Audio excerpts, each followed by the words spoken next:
నమస్తే, welcome to our channel. నేను senior NTR గారి విగ్రహం ఏదైతే ఉందో దాని నిర్మాణానికి సంబంధించి 1750 కోట్ల రూపాయలు వెచ్చిస్తున్నాం నిర్మాణానికి అని చెప్పి మంత్రి నారాయణ గారు చెప్పడం జరిగింది. ఎప్పుడైతే ఇది అనౌన్స్ చేశారో అప్పటి నుంచి చాలా మందిలో ఒక్కటే క్వశ్చన్ ఏంటంటే, మరి ఇక్కడ రాజధాని అభివృద్ధి కోసం డబ్బులు లేవు, లేకపోతే పథకాల కోసం డబ్బులు లేవు అని చెప్పేసి మాట్లాడేవాళ్ళు. మరి ఇక్కడికి అంటే తన విగ్రహానికి ఖర్చు చేయడానికి ఇన్ని డబ్బులు ఎలా వస్తున్నాయి అని చెప్పేసి చాలా మంది క్వశ్చన్ చేస్తున్నారు. మరి నిజంగానే 1750 కోట్ల రూపాయలు విగ్రహానికి నిర్మాణానికి అవసరమా? అసలు ఏం జరుగుతుందనే అంశాన్ని మనకు వివరించడానికి మనతో పాటు ఉన్నారు ప్రముఖ రాజకీయ విశ్లేషకులు భరద్వాజ్ గారు. నమస్కారం సార్. నమస్తే సార్. సీనియర్ ఎన్టీఆర్ గారి విగ్రహం 1750 కోట్ల రూపాయల వెచ్చించి నిర్మిస్తాం నీరుకొండలో అని చెప్పేసి ఒక ప్రకటన చేశారు. దాని తర్వాత అంటే ఇక్కడ చూసుకున్నట్టయితే జనసేన నుంచి కొంతమంది బయటకు వచ్చి మాట్లాడుతున్న వైనం, కాపు సామాజిక వర్గానికి ఏమి చేయట్లేదు, మాకు అన్యాయం చేస్తున్నారు, కానీ ఇది విగ్రహానికి మాత్రం ఇన్ని కోట్ల రూపాయలు ఎలా వస్తున్నాయి అని చెప్పేసి మాట్లాడుతున్నారు. సో మరి దీన్ని ఎలా చూడాలి సార్? అంటే ఎన్టీ రామారావు గారు విగ్రహం పెట్టడం అనేది ప్రజల డబ్బులు అంటే ప్రభుత్వం డబ్బులతో చేయవలసినటువంటి కార్యక్రమమా కాదా అనేది ప్రధానమైన చర్చ. ప్రజల డబ్బులు లేదు ప్రభుత్వం తాలూకా డబ్బులు అంటే ప్రభుత్వం దగ్గర ఉన్నటువంటి డబ్బులు ప్రజా ప్రయోజనాల కోసం మాత్రమే వెచ్చించాలి. ఇక్కడ ప్రజల ప్రయోజనాలతో వాళ్ళు చెప్తున్నటువంటి లింక్ ఏంటంటే, తెలుగువాడి ఆత్మగౌరవాన్ని నిలబెట్టినటువంటి ఎన్టీ రామారావు గారి విగ్రహాన్ని తెలుగువాడి ఆత్మగౌరవానికి ప్రతీకగా నిలబెడుతున్నాం అని చెప్తున్నారు.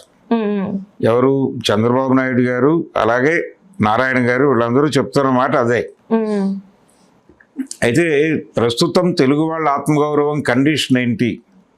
తెలుగువారి ఆత్మగౌరవాన్ని నిజంగా అంటే ఢిల్లీ నడివీధుల్లో అమ్మేశారు అని ఆ రోజుల్లో ఆయన కాంగ్రెస్ పార్టీని తిట్టాడు. కాంగ్రెస్ పార్టీ స్థానిక నాయకుల మీద దాడి చేశాడు ఎన్టీ రామారావు గారు. వీళ్ళు ఢిల్లీకి అమ్ముడుపోయారు. ఇప్పుడు ఆంధ్రప్రదేశ్లో ఉన్నటువంటి తెలుగుదేశం పార్టీ కూడా ఢిల్లీకి అమ్ముడుపోయే ఉంది. ఢిల్లీ ప్రయోజనాల కోసమే పనిచేస్తున్నారు. ఆ రోజున రామారావు గారు లోకల్గా ఉన్నటువంటి కాంగ్రెస్ పార్టీ నాయకుల మీద ఏ విమర్శలు అయితే చేశాడో ఆ విమర్శలన్నీ యాజ్ ఇట్ ఈజ్గా ప్రస్తుతం తెలుగుదేశం వాళ్ళకి అన్వయిస్తాయి. చంద్రబాబు నాయుడు గారికి చాలా స్పష్టంగా అన్వయిస్తాయి. తెలుగుదేశం పార్టీ విధానాలు ఇప్పుడు రామారావు గారి విధానాలు కాదు. రామారావు గారి రోజుల్లో ఆయన ఆలోచించిన పద్ధతికి, ఆయన రూపొందించిన పార్టీకి ఈ పార్టీకి ఏమాత్రము సంబంధం లేదు. కేవలం పేరు మాత్రమే ఆయన పెట్టిన పేరు ఉంది. ఆయన ఆత్మ లేదు దానిలో. ఆయన ఆత్మని బయటకు పంపించి చాలా కాలం అయింది. కాబట్టి వీళ్ళకి కేవలం ఎన్టీ రామారావు ఒక సింబల్. ఆయనకేదో చేసామని చెప్పుకోవాలి. అంటే తెలుగు వారి ఆత్మాభిమానం అంటే మన ఆంధ్ర గురించి, అంటే మన ఆంధ్రకి సపరేట్ రాష్ట్రం కావాలని కోరింది పొట్టి శ్రీరాములు గారు. అవును. పొట్టి శ్రీరాములు గారికి విగ్రహాన్ని ఇంతవరకు ఎవరు ప్రతిపాదించింది లేదు. దాని గురించి మాట్లాడింది ఏ నాయకులు లేరు. ఎవరైనా మాట్లాడారంటే అది పవన్ కళ్యాణ్ గారు మాట్లాడారు. కానీ ఆ పవన్ కళ్యాణ్ గారు ఈ రోజు మరి పొట్టి శ్రీరాముల గురించి మాట్లాడింది లేదు. ఆయన ఫాలోవర్ అని చెప్తారు, ఆయన అడుగుజాడలో నడుస్తున్నా అని చెప్తారు. ఇట్లా చూసుకున్నట్టయితే తెలుగు వారి ఆత్మాభిమానం అంటే మరి పొట్టి శ్రీరాముల గారు గుర్తు రావాలి కదా, సీనియర్ ఎన్టీఆర్ గారు కదా, అంతకన్నా ముందు నుంచే ఉన్నారు కదా.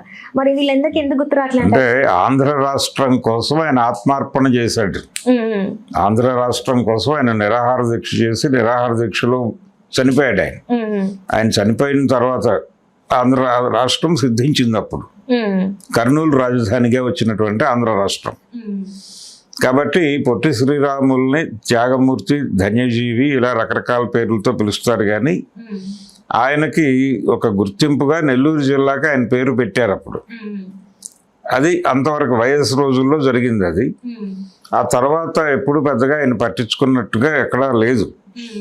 అయితే పొట్టి శ్రీరాములు విగ్రహం పెట్టడం వలన ప్రయోజనం లేదు. అందుకని చంద్రబాబు నాయుడు గారికి అది ప్రయారిటీ అంశం కాదు.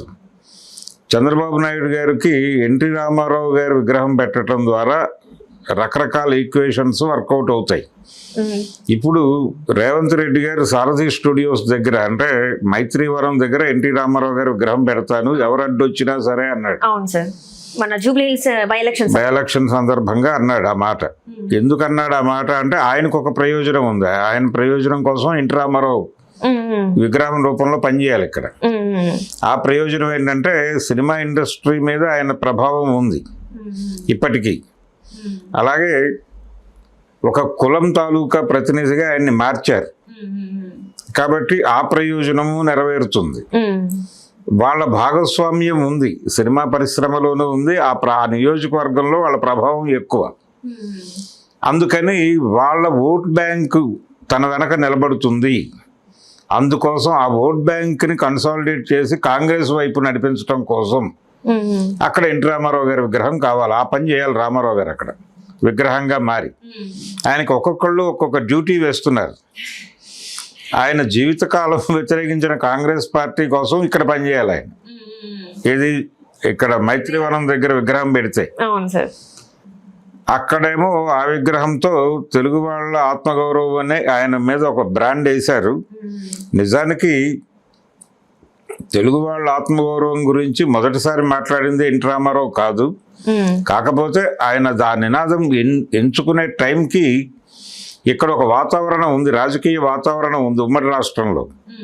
అంటే ఢిల్లీ నుంచి సీల్డ్ కవర్ ముఖ్యమంత్రులు వచ్చేవాళ్ళు, వాళ్ళని వాళ్ళ ప్రయోజనాల కోసం నియమించేవారు. ఇది ఆయన కోసం చేశాడు. మీకేం అలాగే ఢిల్లీ నుంచి వచ్చినటువంటి రాజీవ్ గాంధీ గారు ఇక్కడ ముఖ్యమంత్రిగా ఉన్నటువంటి అంజయ్ గారిని చాలా హీనంగా చూశాడు పబ్లిక్ ముందు. అది ఎన్టీ రామారావుని కొంచెం కదిలించింది. ఆయన మాట్లాడాడు దాని మీద, ఏమిటి దౌర్భాగ్యం అని మాట్లాడి ఢిల్లీ నడివీధుల్లో తెలుగువాడి ఆత్మగౌరవం అమ్మేస్తున్నారు అనే మాట అన్నాడు ఆయన. ఇప్పుడు జరుగుతోంది అదే. చంద్రబాబు నాయుడు గారు ఎన్డీఏలో చేరిపోయి తెలుగుదేశం పార్టీని తీసుకెళ్ళి ఎన్డీఏలో నిమజ్జనం చేసి ఆయన ఢిల్లీ ప్రయోజనాల కోసమే పనిచేస్తున్నాడు, ఢిల్లీ ఏజెంట్గానే పనిచేస్తున్నాడు. తెలుగు వాళ్ళ ఆత్మగౌరవాన్ని ఢిల్లీ నడివీధుల్లో అమ్మేస్తున్నాడు ఈయనే స్వయంగా. ఈయనకి ఏ హక్కు ఉందని పెడతాడు అక్కడ? పైగా ప్రజల డబ్బులతో దాన్ని పెట్టడం అనేది ఖచ్చితంగా వ్యతిరేకించి తీరాలి. మీకు అంతగా ఆ కోరిక ఉంటే మీరు ఏ సామాజిక వర్గం ఎవరి కోసం ఉన్నారో వారి దగ్గర నుంచి డబ్బులు వసూలు చేయండి. ఇప్పుడు బసవరామ్ తారకం ట్రస్ట్ ఉంది, ఆ ట్రస్ట్ ఎన్టీఆర్ ట్రస్ట్ కూడా ఉంది. వాళ్ళు ఆల్రెడీ హెల్త్ ఇది ఏదో నడుపుతారు ఇక్కడ ఎన్టీఆర్ ట్రస్ట్ భవన్లో. దాని నుంచి మీరు ఫండ్ రైజ్ చేయండి. రామారావు గారి అభిమానులు, అలాగే రామారావు గారు అంటే ఇష్టం ఉండేవాళ్ళు, ఆయన నినాదాలు ఉంటే ఇష్టం ఉన్నవాళ్ళు, వాళ్ళందరూ డబ్బులు ఇస్తారు. దాన్ని పెట్టి విగ్రహం పెట్టండి, ఎవరికి అభ్యంతరం లేదుగా. ప్రభుత్వము ప్రజల డబ్బులు ఎందుకు ఖర్చు పెట్టాలి? అది కదా కీలకం. ప్రజల డబ్బులు మీకు ఖర్చు పెట్టే రైట్ ఎవరిచ్చారు మీకు అనేది. ఇక్కడ గౌతమ్ బుద్ధుడి విగ్రహం కూడా రామారావు గారు అప్పుడు ప్రభుత్వం ఖర్చుతోనే పెట్టాడు. మధ్యలో అది పడిపోయి మళ్ళీ తీసి దాని మీద పెట్టి చాలా గందరగోళం అయింది. సరే, దీనికి ఒక పద్ధతి ఉంది. అది ఆయన ఒక ప్రయోజనం ఆశించి పెట్టాడు. అది అంటే బహుజన తత్వాన్ని ప్రచారం చేయటం కోసం గౌతమ బుద్ధుడి విగ్రహాన్ని టార్గెట్ చేసి రామారావు గారు అక్కడ ప్రతిష్ఠ చేశాడు. ఆయనకు కూడా ఎవరికైనా ఒక ప్రయోజనం ఉంటుంది విగ్రహం పెట్టడం వెనకాల. వారు ఒక ప్రోగ్రామ్ డిజైన్ చేసుకుంటారు వాళ్ళ బ్రెయిన్లో, అది సాధిస్తారు. ఇప్పుడు చంద్రబాబు నాయుడు గారు తన ప్రయోజనాల కోసం రామారావు గారి విగ్రహం అక్కడ పెడుతున్నాడు అనేది వాస్తవం. ఆయన ప్రయోజనాలు ప్రజల ప్రయోజనాలు కాదు. మీ ప్రయోజనాలు కావాలంటే మీరు డబ్బులు ఖర్చు పెట్టుకోండి. ఆయన ఎలాగో ఇల్లు కడుతున్నాడు అక్కడ అమరావతిలో, చాలా భారీగా కొన్ని ఎకరాల్లో ఇల్లు కడుతున్నాడు. ఆ ఇంట్లో పెట్టుకోండి, ఆ ఇంటి ముందు విగ్రహం పెట్టుకోండి, రోజు పూజ చేసుకోండి, ఎవరికి అభ్యంతరం ఉండదు. లేదు, మీరు ఎవరికైతే ప్రయోజనాలు చేకూరుస్తున్నారో వాళ్ళ దగ్గర నుంచి డబ్బులు తీసుకుని పెట్టండి. ఎవరిని కన్సాలిడేట్ చేయటానికి, ఏ కులాన్ని కన్సాలిడేట్ చేయటానికి ఆ విగ్రహం పెడుతున్నారో ఆ కులం పెద్దల నుంచి డబ్బులు కలెక్ట్ చేసి విగ్రహం పెట్టుకోండి, ఎవరికి అభ్యంతరం ఉండదు. అంటే గతంలో చూసుకున్నట్టయితే పవన్ కళ్యాణ్ గారు అంటే ప్రసంగంలో, అంటే రాజకీయాల కన్నా ముందు వారి ప్రసంగంలో ఏంటంటే ఎక్కడ చూసినా రాజశేఖర్ గారి విగ్రహాలు కనబడుతున్నాయి, అని చెప్పేసి మాట్లాడడం జరిగింది. మరి రాజశేఖర్ గారి విగ్రహాలు ఎప్పుడు కూడా ప్రభుత్వం ధనంతో నిర్మించినవి కాదు కదా సార్. అంటే అక్కడ ఉన్నటువంటి స్థానిక నాయకత్వం తనని తాను ప్రజల ముందు కన్సాలిడేట్ చేసుకోవడం కోసం ఆ విగ్రహాలు పెట్టించారు. మరి ఇప్పుడు కూడా క్వశ్చన్ చేయాలి కదా సార్. ఇప్పుడు మరి ప్రజల ధనాన్ని మరి ఇన్ని కోట్ల రూపాయలు, మళ్ళీ అది లక్షలలో కోట్ల రూపాయలు, 1750 కోట్ల రూపాయలు, ఇప్పుడు 1750 కోట్లతో ఈయన రామారావు గారిని పెడతాడు అక్కడ. ఇది అయిపోయిన తర్వాత వచ్చే ఎన్నికల్లో వేరే పార్టీ గెలుస్తాయి. ఆ పార్టీకి ఒక నాయకుడు ఉంటాడు కదా, వాళ్ళకి ఒక స్ఫూర్తి ప్రదాత ఉంటాడు కదా. ప్రతి రాజకీయ పార్టీకి విగ్రహ మహాత్ములు ఉంటారు. తెలుగుదేశం పార్టీకి ఎన్టీఆర్ ఉన్నట్టు, వైఎస్ఆర్సీపీకి రాజశేఖర రెడ్డి గారు ఉన్నట్టు, కాంగ్రెస్ పార్టీకి గాంధీయో నెహ్రూయో ఇందిరాగాంధీయో ఉన్నట్టు వాళ్ళ విగ్రహాలు కూడా మేము 1750 కోట్లు ఖర్చు పెట్టి పెడతామంటే వాళ్ళ నాయకుల్ని ప్రమోట్ చేసుకోవడం జనాల డబ్బులతో ఎలా కరెక్టు? మీరు అంటే చంద్రబాబు నాయుడు గారు ఆ తరహా పద్ధతికి నాంది పలుకుతున్నాడు. ఇప్పుడు నాంది పలికి చేస్తున్నాడు. ఇమ్మీడియట్గా దీన్ని ఆపాలి. మీకు అంతగా రామారావు గారి మీద ప్రేమ ఉంటే భారతరత్న ఇప్పించండి.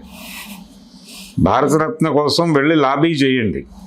అది చేయరు మీరు. అది చేస్తే మీకు ఏదో ఇబ్బంది ఉంది అక్కడ. అందుకని అది చేయకుండా మీరు 1750 కోట్లు తెలుగువాడి ఆత్మగౌరవం అని మాట్లాడే రైట్ అసలు లేదు. ఒకటి తెలుగువాడి ఆత్మగౌరవం అనేది నిజానికి ఆ రోజున కాదు, ఈ రోజున కూడా ఢిల్లీలో కాదు ఇప్పుడు వాషింగ్టన్లో అమ్మేస్తున్నారు. తెలుగువాడి ఆత్మగౌరవం రామారావు గారు ఢిల్లీలో అమ్మారని చెప్పారు, కానీ ఇప్పుడు ప్రపంచ స్థాయిలో అమ్ముతున్నారు. చంద్రబాబు నాయుడు గారే దానికి పైరవీదారుడు. కాబట్టి చంద్రబాబు నాయుడుకి ఒకటి బేసిక్గా తెలుగువాడి ఆత్మగౌరవం గురించి మాట్లాడే అర్హత లేదు. రెండోది ఆయన రామారావు గారిని చూసిన పద్ధతి, ఆయన మీద జరిపిన దాడి ప్రపంచం ఇంకా మర్చిపోలేదు. ఎన్టీ రామారావు గారు లక్ష్మీపార్వతి చేతిలో కీలుబొమ్మ అయిపోయారు అని మీరు విపరీతమైన ప్రచారం చేసి కార్పొరేట్ శక్తులకి లబ్ధి చేకూర్చడం కోసం ఎన్టీ రామారావుని పదవీచ్యుతుడిని చేయటానికి వాళ్ళ దగ్గర డబ్బులు తీసుకుని ఈ ప్రోగ్రాం రచించాడు ఆయన. ఈయన రచించలేదు, వాళ్ళు రచించారు. అందులో ఈయన యాక్ట్ చేశాడు. వాళ్ళు డిజైన్ చేసిన నాటకంలో చంద్రబాబు నాయుడు పాత్ర వేసి తనకి రాజకీయంగా ఒక ఉన్నత భవిష్యత్తును కల్పించినటువంటి ఎన్టీ రామారావు గారికి ఒక ఇబ్బందికర వాతావరణాన్ని కల్పించాడు. ఆయన మరణానికి దారి తీశాడు ఒక రకంగా. ఒకవేళ ఆ సీన్ ఆగస్టులో జరగకపోతే ఆయన జనవరిలో కన్ను మూసుండేవాడు కాకపోవచ్చు. ఇప్పుడు ఈ నెలే రేపు ఎల్లుండుల్లో ఉంది ఆయనది. కాబట్టి ఎన్టీ రామారావు గారికి ఏ విధంగా చూసినా కానీ ఇది అన్యాయమే. సో ఆ విగ్రహం నిజానికి ఆయన కూడా అలాంటి పనులు చేయాలంటే ఒప్పుకునేవాడు కాదు. కానీ ఎన్టీ రామారావు గారి ఇమేజ్ని తనకు అనుకూలంగా మలుచుకోవటం అనే ప్రోగ్రాంలో భాగంగానే ఆ రోజున ఆయన ఇక్కడ హైదరాబాద్లో ఎన్టీఆర్ గార్డెన్స్, ఎన్టీఆర్ ఘాటు ఇవన్నీ ఒక 7 ఎకరాల్లో ఏర్పాటు చేసి ఇది నిరంతరం తనకు ఉపయోగపడాలి, అక్కడి నుంచి ఒక పాజిటివ్ వైబ్ వస్తూ ఉండాలి పార్టీకి అనుకూలంగానే పెట్టించాడు. ఇక్కడ ఎలా చేశాడో ఇప్పుడు అక్కడ కూడా అలాగే చేస్తున్నాడు. ఈ కార్యక్రమాన్ని సీరియస్గా వ్యతిరేకించాల్సిన అవసరం ఉంది. ఎన్టీ రామారావు గారి అభిమానులు కూడా దీన్ని వ్యతిరేకించాల్సినటువంటి అవసరం ఉంది. మీరు డబ్బులు తీసుకోండి, జనాల దగ్గరికి వెళ్ళండి, వెళ్ళి ఎన్టీఆర్ విగ్రహం కోసం ఫండ్ కలెక్షన్ చేయండి. ఆయన కూడా అదే చేశాడు. ఆయన కూడా కరువులు వరదలు వచ్చినప్పుడు ఆయన తన డబ్బులో లేకపోతే సినిమా ఆర్టిస్టుల డబ్బులో ఇవ్వలేదు. జోలె పట్టుకుని రోడ్డు మీదకి వచ్చి ఇక్కడ ప్రజల దగ్గర నుంచి డబ్బులు కలెక్ట్ చేసి రాయలసీమ కరువు బాధితులకు పంపిణీ చేయటం, లేకపోతే వరద వచ్చినప్పుడు ఊరు వాడ నాటకాలు అవి వేసి ఆ కలెక్ట్ అయినటువంటి డబ్బులు తీసుకెళ్ళి ప్రభుత్వానికి ఇవ్వటం, ఇలాంటి పనులు చేసేవాడు ఆయన. యుద్ధ సహాయ నిధి కూడా ఇచ్చాడు ఆయన కేంద్ర ప్రభుత్వానికి, లాల్ బహదూర్ శాస్త్రి గారికి ఇచ్చాడు. ఇవన్నీ ఉన్నాయి, రికార్డెడ్ ఎవిడెన్స్. ఆయన ఎందుకు ఇలా చేశాడు, మీరు సంపాదించిన డబ్బులు ఇవ్వచ్చు కదా అంటే, ఆ రోజు ఆయన చెప్పింది ఏంటంటే జనాలని ఇన్వాల్వ్ చేయాలి కదా, జనాల్ని ఇన్వాల్వ్ చేయటం కోసం నేను ఈ కార్యక్రమం చేస్తున్నాను అని చెప్పాడు ఆయన. ఇప్పుడు నేను ఒక్కడిని ఇస్తే ఎవరికి తెలియదు, కానీ ఈ ప్రోగ్రామ్ చేయటం అందరూ డబ్బులు ఇవ్వటంతో డబ్బులు ఇచ్చినాడు ఎందుకు ఇస్తున్నానో తెలుసుకుంటాడు కదా, అలా అందరికీ తెలుస్తుంది, అందుకోసం చేస్తున్నానని చెప్పాడు ఆయన. అందుకని మీకు నిజంగా రామారావు గురించి విగ్రహం పెట్టాలనుకుంటే ఇలా ఫండ్ కలెక్షన్ పెట్టండి. అప్పుడు ప్రతివాడికి రామారావు ఏమిటి అనేది తెలుస్తుంది. ఆయన గురించి తెలుసుకుని డబ్బులు ఇస్తాడు వాడు. ఆ పని చేయకుండా ఈ పని చేయడం తప్పు. సీరియస్గా దీన్ని అందరూ వ్యతిరేకించాల్సిన అవసరం ఉంది. ఎట్టి పరిస్థితుల్లోనూ ఆ విగ్రహం అక్కడ ఉండకూడదు, అది ఆ ప్రోగ్రాంలోకి వెళ్ళాలి. Right sir, right. Thank you so much sir. Thank you అండి. హలో, తెలుగు రాజ్యం ఛానల్ చూస్తున్నారా? సామాజిక రాజకీయ జీవన చిత్రణే తెలుగు రాజ్యం. అతిశయోక్తులు అసత్యాలు ఉండవు. రాజకీయ కోణం కాదు, ప్రజా కోణమే కొలబద్ద. తెలుగు రాజ్యం వీక్షణ మీ ఉత్తమ అభిరుచికి నిదర్శనం.